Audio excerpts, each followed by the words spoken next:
చూసారు కదండి. ఇప్పుడు మనం సాల్ట్ వేసుకోవాలి. సాల్ట్ దీనికి సరిపడంత సాల్ట్ వేసుకోవాలి. మీకు ఎంత సాల్ట్ సరిపోతుందో అంత సాల్ట్ వేసుకోండి.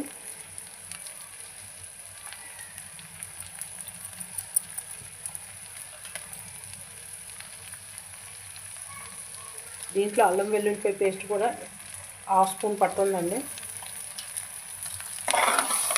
ఫ్రెష్గా గ్రైండ్ చేసుకున్న అల్లం వెల్లుల్లిపాయ పేస్ట్ వేసుకోండి, చాలా టేస్టీగా ఉంటుంది మనకి.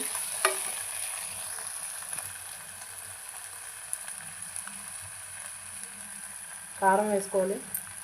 1/2 స్పూన్ కారం పడుతుంది. నేను ఒక్క బేజా తీసుకున్నాను దీనికి.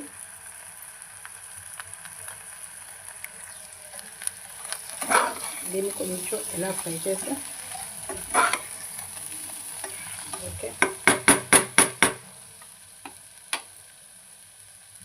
దీంట్లో గరం మసాలా పౌడర్, యాలక్కాయ